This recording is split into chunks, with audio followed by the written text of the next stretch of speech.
Peter King's written about it. Rap Sheet's tweeted about it. There is just there was some momentum on a post-June 1 trade of Julio. The Falcons don't have a ton of cap space. Obviously, they're paying Matt Ryan. They're going to have to transition soon to another quarterback. And so people feel like Julio off an injury, 32 years old. Now's a good time to trade him. I think we can go through kind of the things you like about and the things that would concern you about Julio Jones right now. But from a Niners perspective, Julio and a Niner, are you open-minded to the possibility? Yeah, I mean, I would lean no. I remember maybe in season, there was some buzz maybe when the season was tanking, maybe they trade him at the deadline.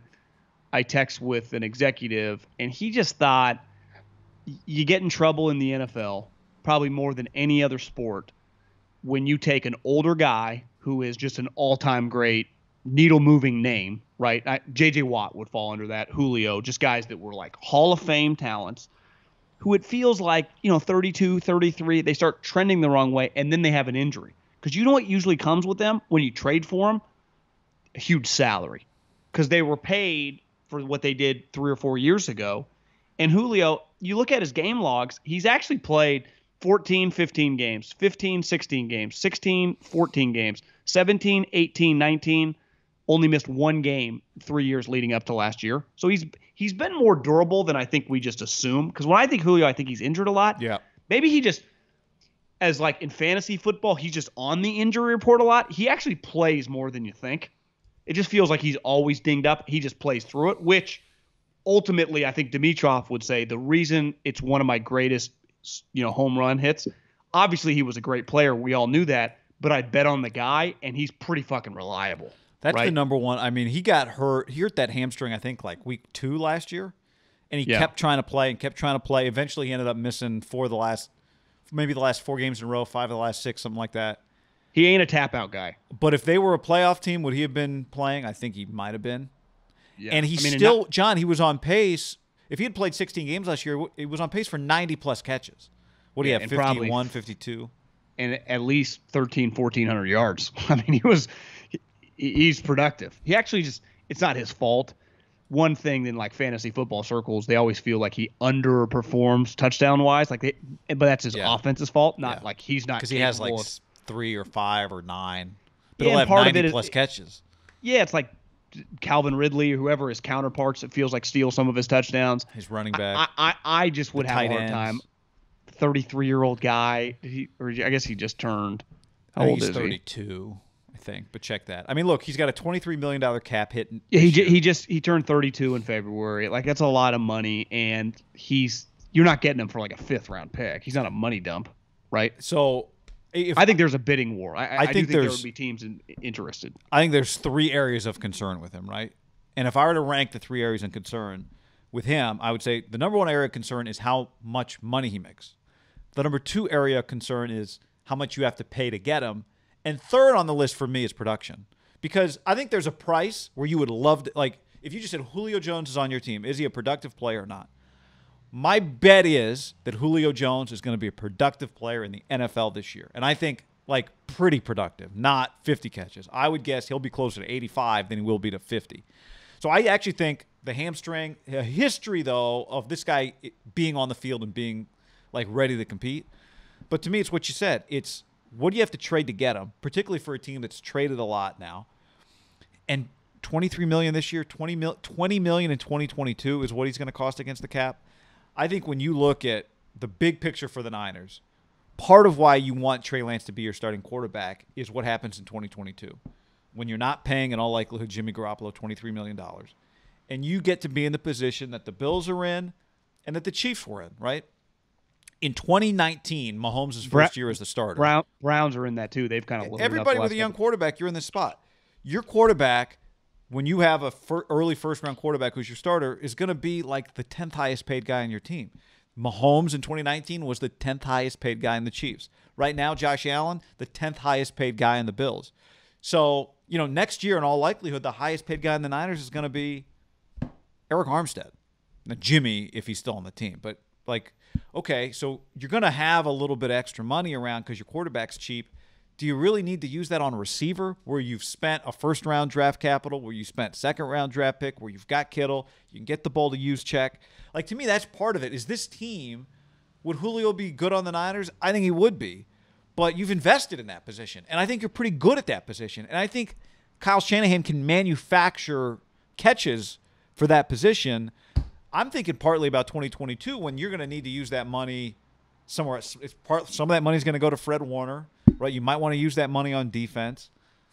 I think Julio's going to be good. The combination of what you're going to pay him and what you'd have to pay to get, like, what do you think it's going to cost to get him? All it takes is a couple. I could see a couple teams. Like, what if you're the Colts? Well, I mean, what if you're the Packers? You want to keep what's his name happy? What's his name? I think there are teams. What is that guy's name? Aaron something. Yeah. Yeah, I just think there are teams a little more desperate.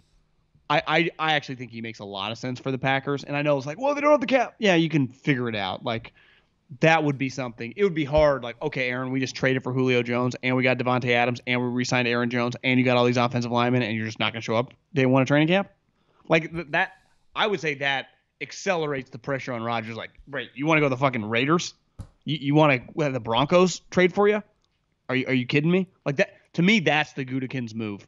Like, the Niners aren't in a desperate situation. It actually would have made sense 2 years ago. I would have been like, they would have been all over him. When we talked about Odell Beckham, like, they were – I don't think they're in that position now where I think the Packers are, not necessarily because they, like, feel weird like that. They don't really operate like that. More just with Aaron. The Colts, he actually really, the more you think about his character, like, he is a Ballard type guy. Just reliable. Which I do think would also mean he's a Lynch Shanahan type guy. What I have a hard time thinking about with Julio is that, so I give a second or third round pick. That guy typically on my team is like, if I'm Chris Ballard, I was like, I just got Jonathan Taylor. If I'm the Niners, like, that's Debo and Fred Warner. Like, that's the range where I get really cheap assets. And what am I getting? A couple years probably of Julio. Yeah. He's a complicated trade piece because then. Does he want to get an extension? Right? He's not a guy that plays for cheap. Yeah. He's not like, I'm just into taking discounts now, just coming down the home stretch. Like, that ain't it. No, I mean, but he's I on think your team for 2 years. I think in a perfect world, when you can get a guy like that, at least, that's probably not in his prime anymore. He knows it. Like, remember when the Niners got Anquan Bolden, and you just felt like we got a good deal out of the guy. The Raiders version of Crabtree, when they were paying him like $8 or $9 million. Like 9, 7. Yeah, and remember the Ravens just didn't want to pay him. Mm-hmm. But can I get Julio, whatever, NFL inflation? Like, I'd be all over Julio for like 13, but at like 20, 22, and does he really want like a couple more years? Like, just give me a 2-year 48, I'm gonna be good. We'll just I'll end my career here. Like, because I saw someone tweeting like Devontae Adams in a year is gonna want like $25 million. Because Devontae goes, well, Amari makes 20, so, and I've been making 14. Like, what the fuck you think I'm worth? Time is now. Yeah. Yeah, and Julio would go, well, I'm Julio, right? I think the Colts would need him. I think the Colts need him more than the 49ers need him. Again, I know there's this talk about Niners. I think Seattle would sniff around. I think there are a lot of teams that would get involved fast. Yeah, Seattle would be interesting. I think the 49ers, I don't think the Patriots would hesitate. No, that's a good one. I just think the Niners. I know there's this discussion about like who's going to be their third receiver. I don't worry about it. You've got Kittle, you've got options. So I want to make Debo my number 3. I get Julio. I pedal this now my. The key, my third receiver. To me, the key in football to not having your number 3 receiver be that big a deal, your number 1 and 2 guys need to dominate. So like I think the Bucs are a good example once Tom showed up, but even the last year with Jameis. It's like Scotty Miller a guy, like what's Antonio's deal? But one of those two guys between Godwin and Evans, it's like, yeah, we got basically 2 number 1s, right? That's kind of been the problem with Packerland. It's like, well, they just got Devontae. They're very dependent. If you just Debo and you get Brandon Ayuk and they both, to me, neither has to be a 1. If they both just operate like really good 2s, you're in good shape. And they can play every game because you have a star tight end.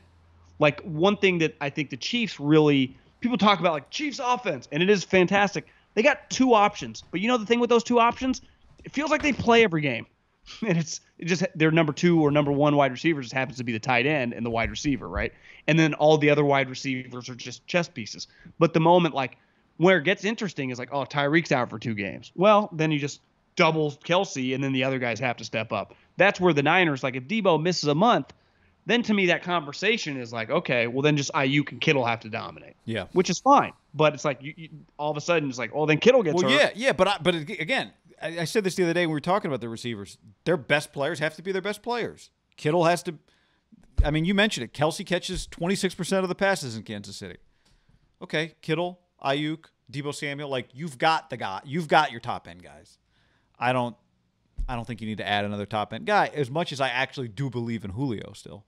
Yeah, to me, you only add if you just can get like, we got to throw in a random pick, and that's not what he's still too good for that. Yeah, because sometimes you can get like the one-off season with an older guy, like what Minnesota's hoping with Patrick Peterson, what the Cardinals are hoping with the Watts and the AJ Greens. Julio's still at a really high level. And really with Watt, like they gave him $25 million guarantee. Like it wasn't like JJ Watt was cheap. Remember when he signed, people were like, damn, they gave him a lot of money. Well, even if Julio, let's say Julio, the hamstring is a part of this discussion, but if he hadn't had the hamstring and had 90 catches last year, how would this conversation be going? No one would even be talking about getting him at a deal, right? Well, one thing they talk about a lot is like, we need to clear our books. Or you could just have a sweet offense, and just try to patchwork that just be a bad on defense. But I don't know, roll out Calvin Ridley, Julio Jones, and Kyle Pitts. What are they going to suddenly do with that money in June? Nothing. It's not like there's a tax. I do wonder if they're just afraid, is it going to be harder to trade him in another year? I think it's just like his value is still relatively high. Can we get a good pick? Can we get a second-round pick and unload $20 million? Because he's a year away. He's a year away from another 9, 7, he plays 60% of the games where he's not worth much. Especially new GM, you want to just bolster next year's your second Terry Fontenot, right? You got another draft coming up next year. You don't want to be waiting another year to start your rebuild. And I think you look at it like, I know they play different positions, but Kyle Pitts is now our Julio Jones.